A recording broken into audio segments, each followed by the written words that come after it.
sometimes, maybe for some people, oftentimes, we think that, the sins that we commit are personal to us. The transgressions we commit, even in our mind, might be just towards us, and that they really don't affect anyone else. But today's readings and this week's readings would bear out over the past few weeks that's not the case. That they do affect other people in some pretty significant ways. There is the saying, the sins of the father are visited or revisited onto the sons. And we hear that inside the readings that we have. As we listen these past 2 weeks to the book of Kings, we hear the story of David. David is a great king who defeats the Philistines. He becomes king. He established the city of Jerusalem by defeating the Jebusites. He starts to build and will build a temple for the Lord. He will go off there. In the midst of all of this, he goes off there and he sees his best friend's wife, who's one of his generals, and he goes and he sleeps with her, afraid that the general Uriah is going to come after him and kill him. He sends Uriah into battle, and he tells the other generals to pull back so that he would be killed, and he's killed. Of course, you can't do that without word getting out. Everybody finds out about it, and they're so very upset about this. Now, Uriah was best friends with David, so Uriah would have been very close also with Absalom, who is David's son. Absalom, hearing what his father has done and realizing it's not proper to who he is or what he should be doing, is very, very upset about this. He sees how unfair and horrible that action was, and so he goes after his father and he wants to take his father's life, and then he becomes king himself. What will end up happening is that doesn't happen because God is protecting David. Absalom at one point will be going through an area. His heel will get caught on a branch. His horse will go off there. David's men will find him and will actually kill him with a couple of swords. So he will die at that point. Part of David's punishment is that he has to see that his son is actually killed in that way. And it broke David's heart.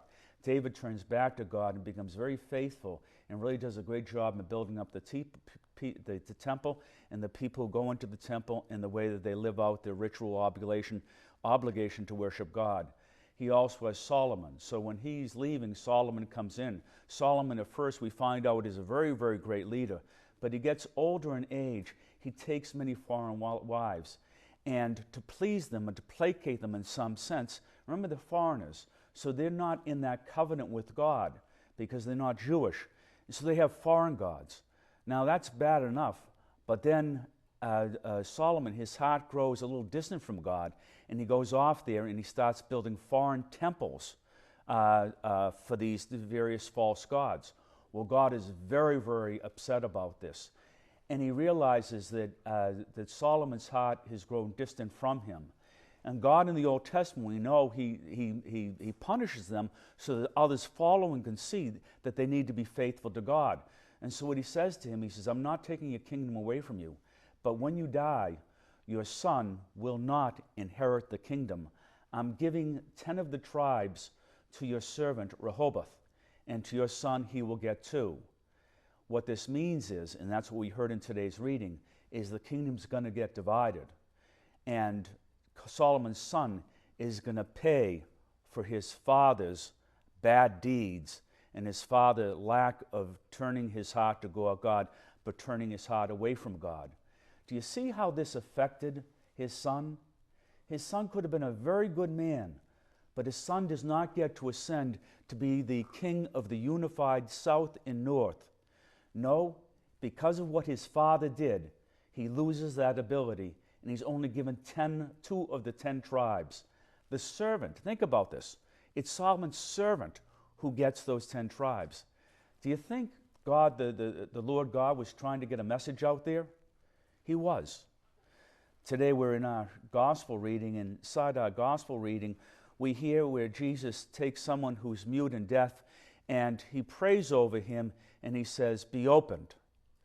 And then the man's mouth is loosened, his tongue can speak, and his ears can hear.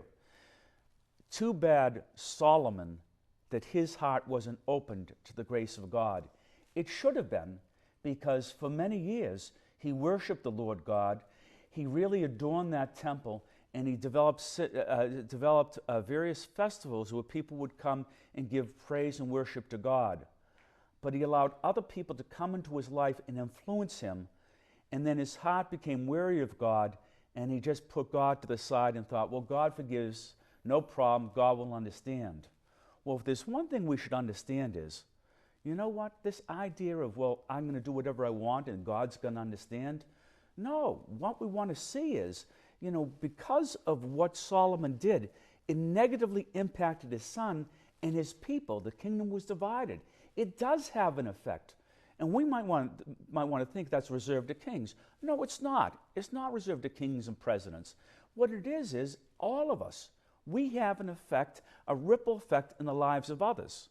So we want to be more aware that being faithful to God in all things and at all times, though difficult and takes a lot of concentration, is absolutely necessary for our children and our children's children.